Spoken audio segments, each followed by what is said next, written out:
tracked an mRNA vaccine. I did a video about it on Monday night. If you're curious why no one's being arrested and why Fauci's still running free, this might put it all together for you, okay? The demoralization stage. Here's Thomas. It's about 28 minutes. I'm not going to interrupt him. I want you to hear this whole little strategy here. And please, while you're listening, reflect on the last 15 or 20 years in your life. Subversion is, basically, it consists of 4 periods, time-wise.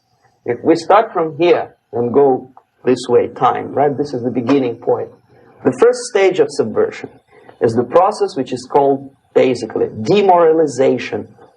It says for itself what it is.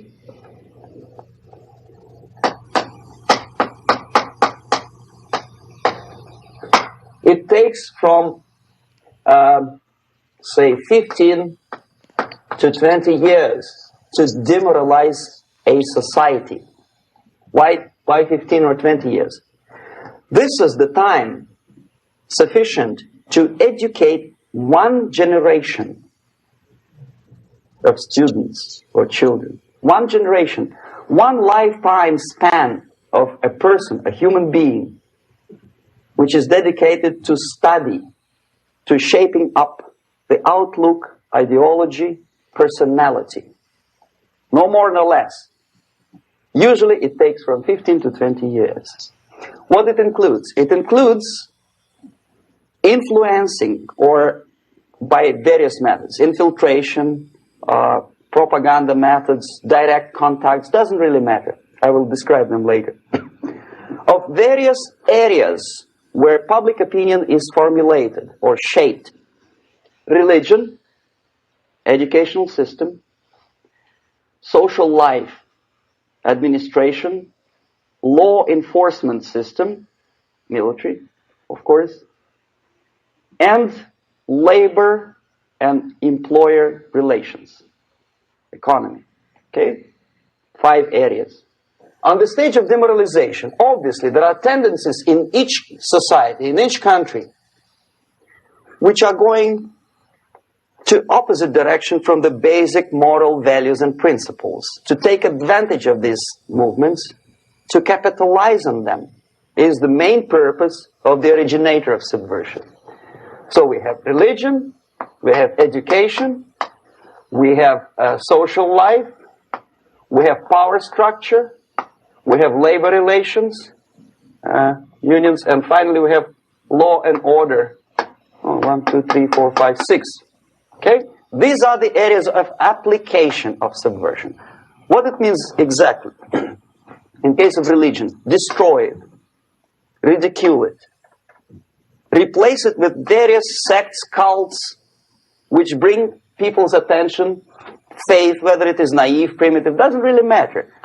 As long as the basically accepted religious dogma is being slowly eroded and taken away from the supreme purpose of religion, to keep people in touch with the supreme being, that serves the purpose. Therefore, replace it, accepted, respected religious organizations with fake organizations. Distract people's attention from the real faith and attract them to various different faiths. Education. Distract them from learning something which is constructive, pragmatic, efficient.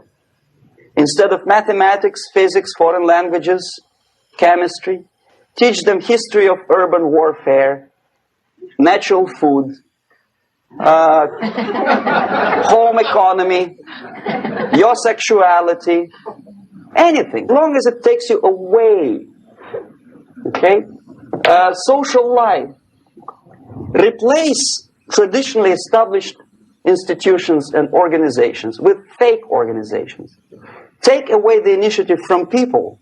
Take away the responsibility from naturally established links between individuals, group of individuals, and society at large, and replace them with artificially, bureaucratically controlled bodies. Instead of social life and friendship between neighbors, establish social workers institutions, People who are on payroll of whom? Society? No. Bureaucracy. The main concern of social workers is not your family, not you, not social relations between groups of people. The main concern is to get the paycheck from the government. What will be the result of their social work doesn't really matter. They can develop all kind of concepts to show to the government and to the people that they're useful. Okay, away from the natural links, power structure. Okay, the natural bodies of administration, which are traditionally either elected by people at large or appointed by elected leaders of society, are being actively substituted by artificial bodies. The bodies of people, groups of people, whom nobody elected. Never. As a matter of fact, most of the people don't like them at all, and yet they exist. Oh, One of such group is media. Who elected them? How come they have so much power? Almost monopolistic power on your mind. They can rape your mind. But who elected them? How come they have a nerve to decide what is good and what is bad for the elected by you, president, and his administration? Who the hell are they? Spiro Agnew, who was hated by the liberal left, called them a bunch of enfeebled snobs. And that's exactly what they are. They think they know. They don't. The level of mediocrity. In a big establishment like New York Times, Los Angeles Times, major television network, you don't have to be excellent journalist. No. You have to be exactly a mediocre journalist. That's easier to survive. There's no competition anymore. You have your good, nice income, $100,000 a year. That's it. Whether you are better or worse doesn't really matter anymore. As soon as you are smiling to the camera and do your job. That's it. No more competition.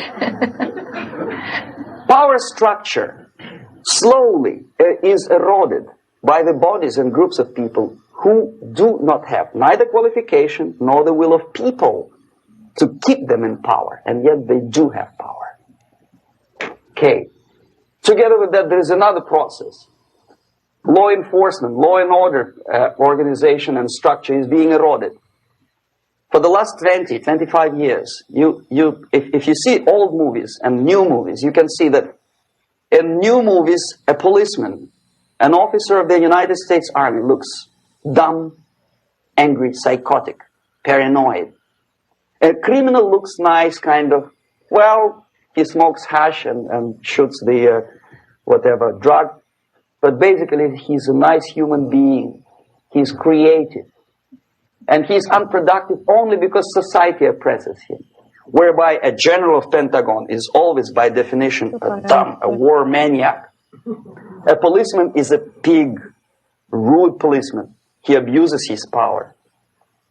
No? A generalization like that. The hatred, the mistrust to the people who are supposed to protect you and enforce law and order. Moral relativity. To reach that point, the next step is destabilization.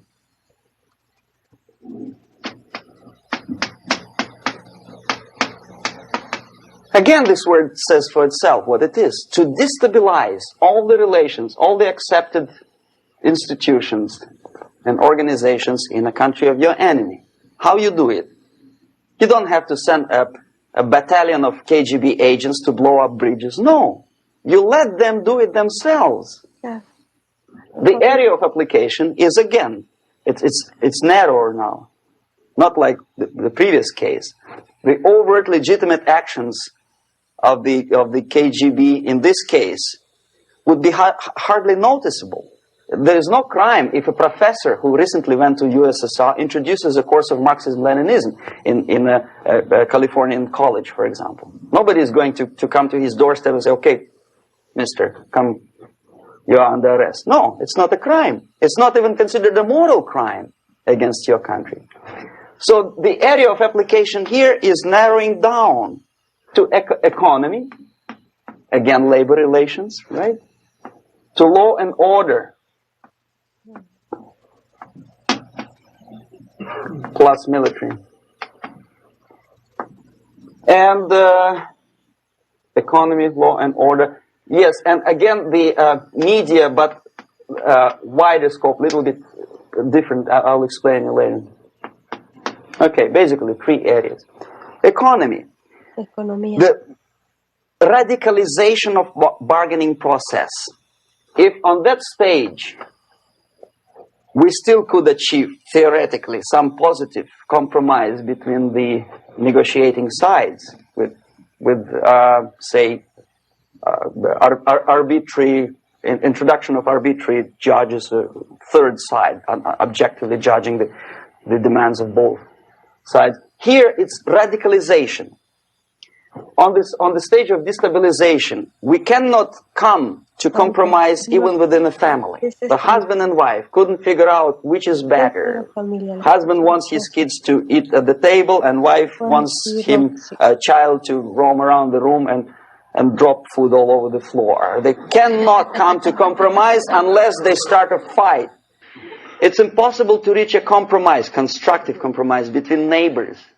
Some people say, I don't like you to watering your lawn at that time because exactly at that time I'm walking my dog and he's getting nervous.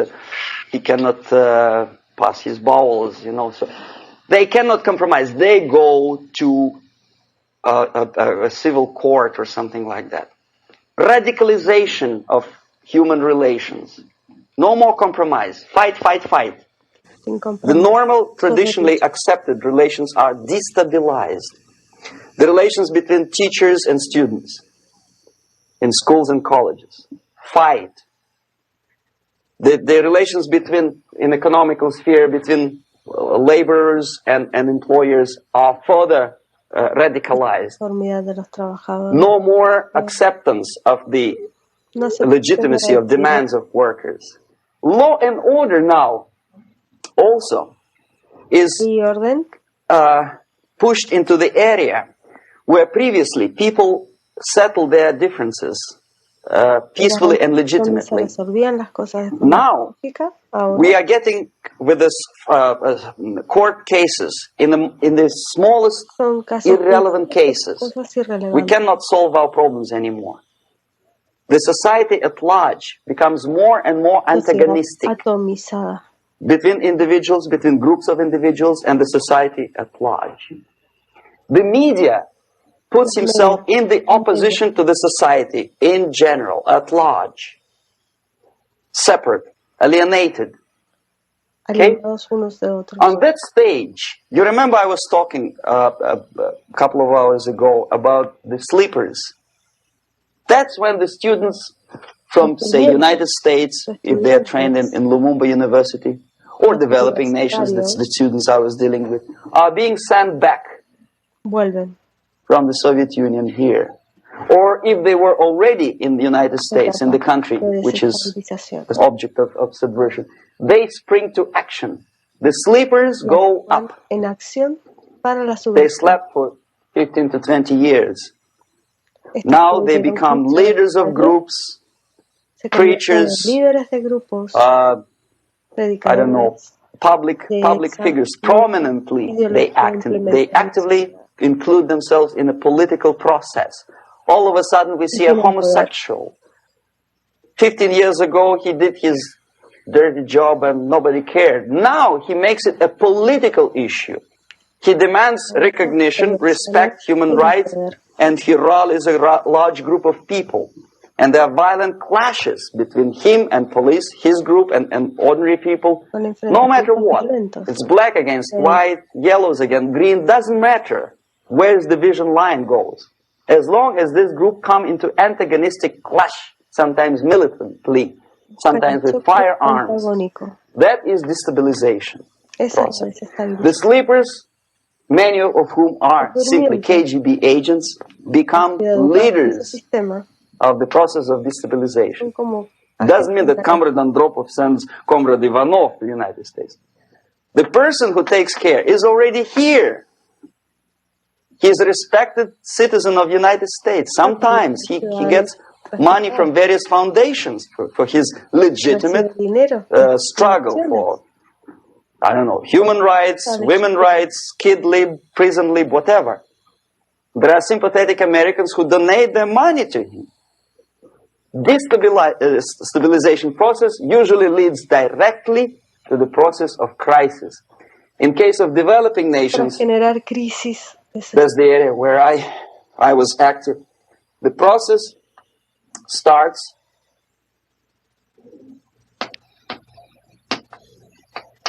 when the legitimate bodies of power, the social structure collapse. It cannot function anymore. So instead, we have artificial body injected into society, such as non-elected committees. You remember I was talking about them here.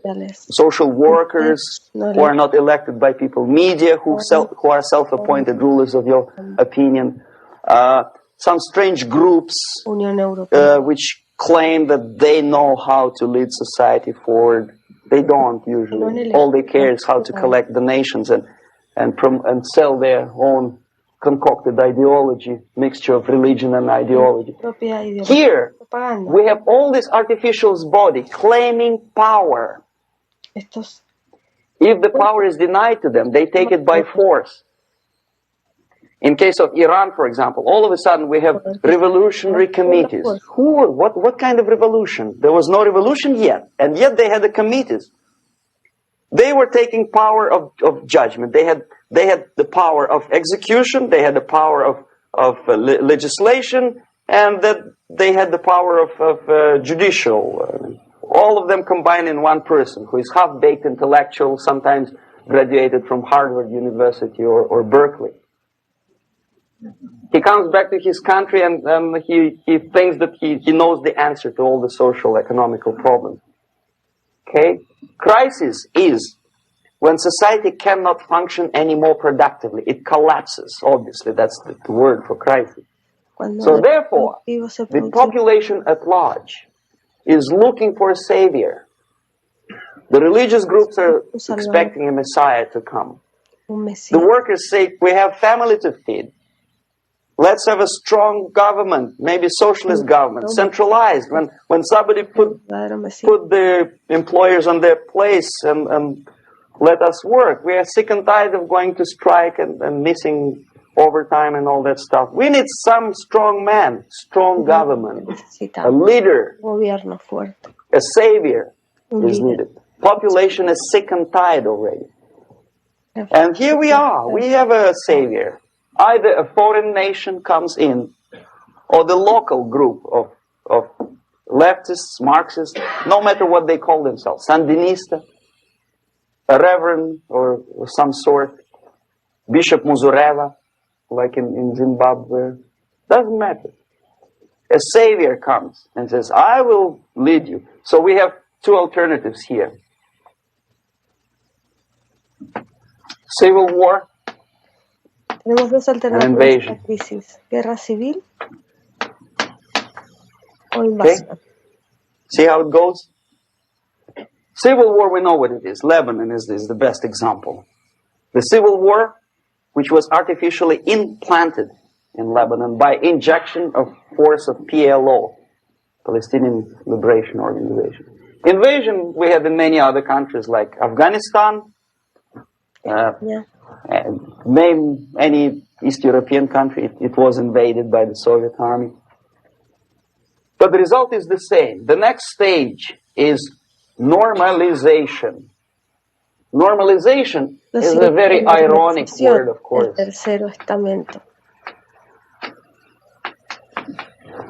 is borrowed from 1968 situation in Czechoslovakia, when the Soviet propaganda and after them New York Times declared the country is normalized. The tanks moved into Prague, so there is no more Prague Spring, there is no more violence. Normalization.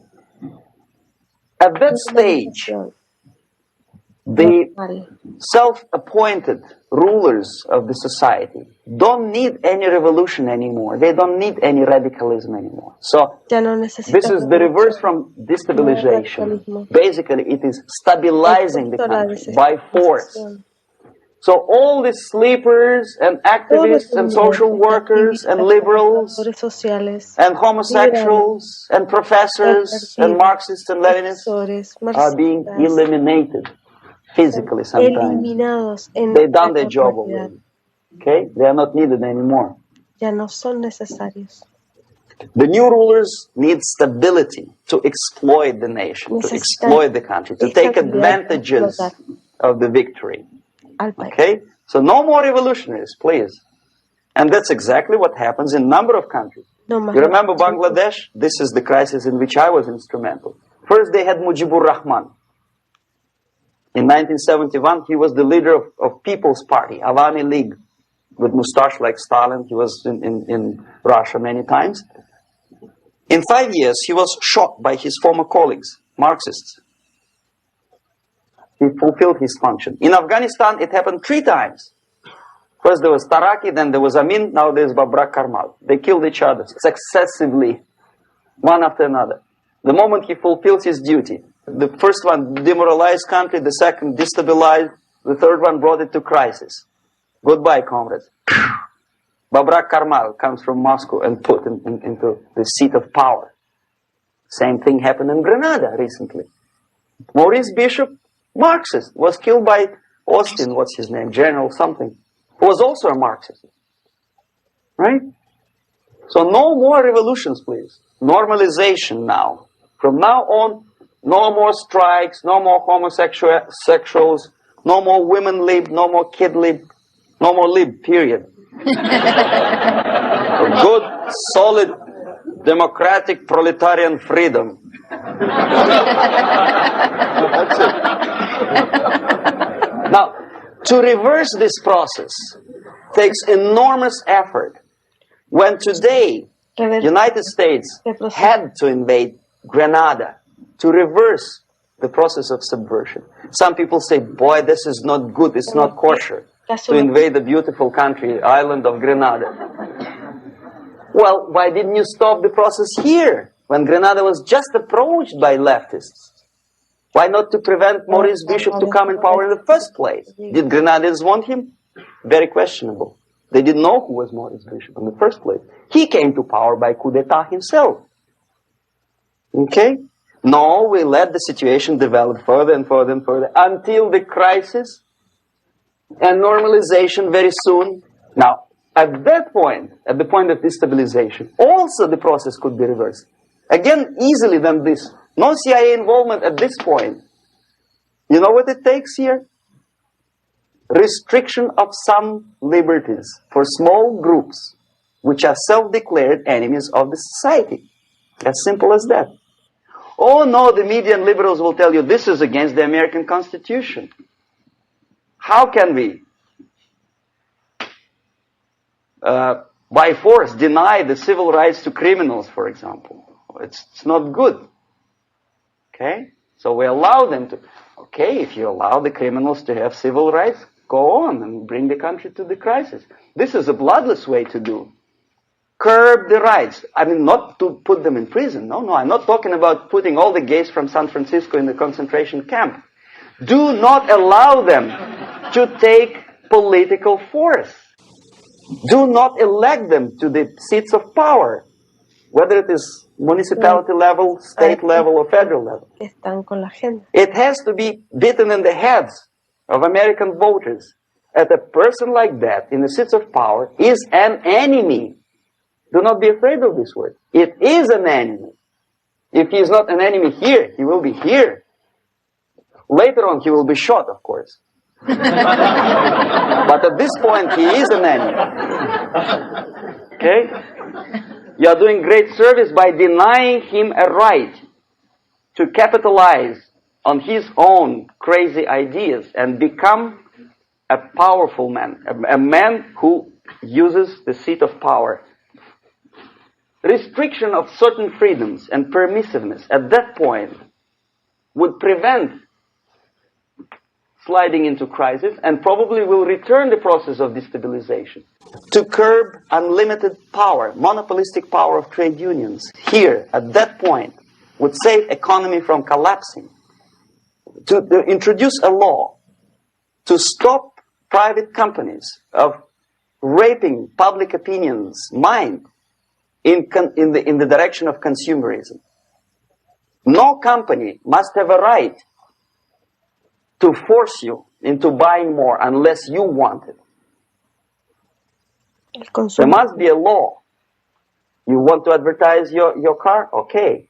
But not a single mentioning of buying it now and saving money.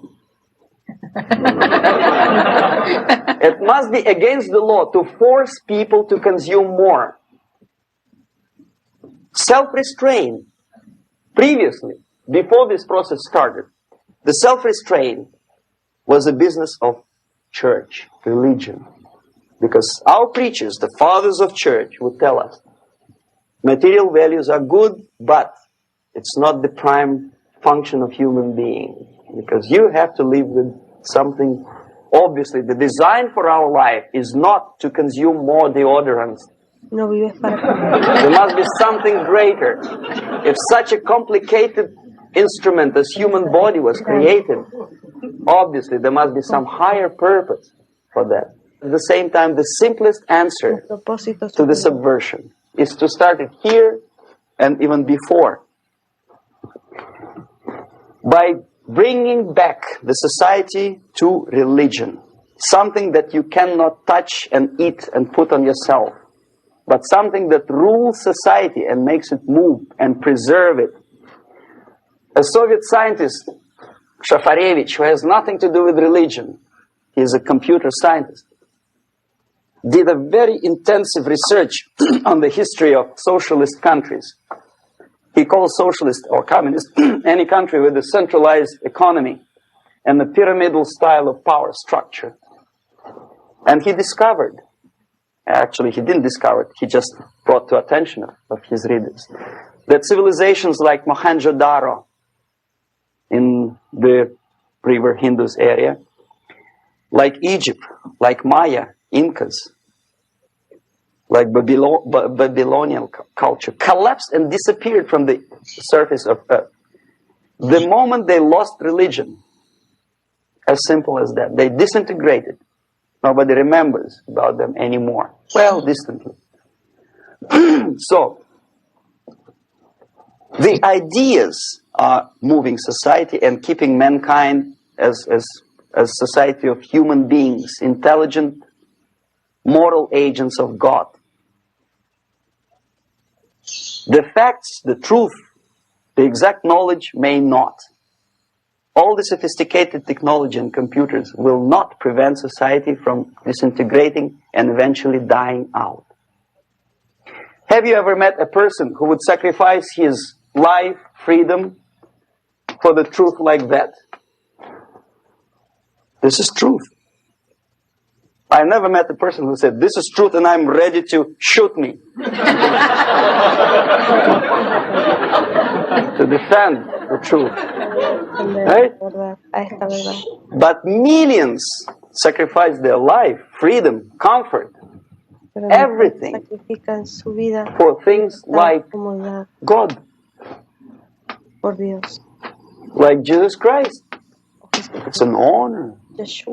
Some martyrs in the Soviet concentration camp died. And they died in peace. Unlike those who shouted, long live Stalin, knowing perfectly well that he may not live long. Something which is not material moves society and helps it to survive. And the other way around. The moment we turn into 2 by 2 is 4 and make it a guiding principle of our life, our existence, we die.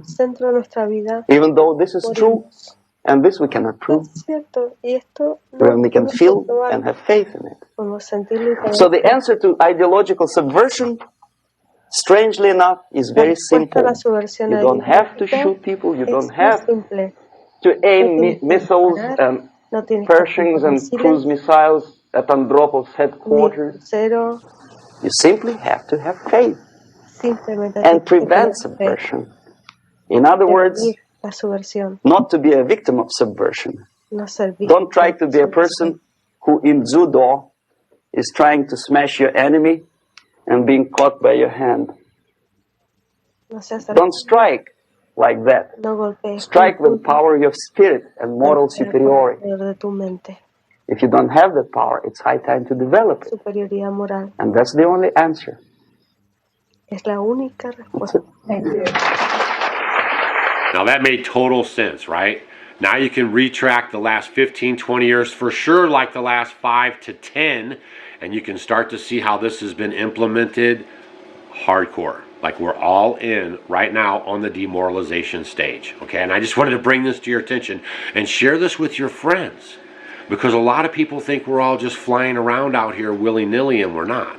This is the demoralization stage, and it's going to be up to us to dig out of it. All right, man, this was some good stuff. I'm glad I found that clip. If you're in the university, that was a 2-hour clip, and I'm going to put the whole 2 hours on the university for you guys. University.offgridwithdoulandstacy.com, so you guys can digest it there at your own speed. And of course, rewind this and watch it as many times as you need to about the demoralization stage, because we're there. Okay, we're there. Stay vigilant, plan accordingly. Right? And remember, the most capable hand is at the end of your wrist. And I've been an advocate for a long time saying that the government stripped away all the church's responsibilities, and then the church got in bed with the 5013Cs or 53013. You know what I'm talking about? And then they had to shut their mouths and go along with the program. That's one of the big problems with religion and government in America with the 5013C, right? The churches are to be taking care of the people, not the government. Okay, that's our social fabric. Going to the malls, playing with our friends, hanging out one-on-one. That's our social fabric. And that's why they want you at home alone on the computer.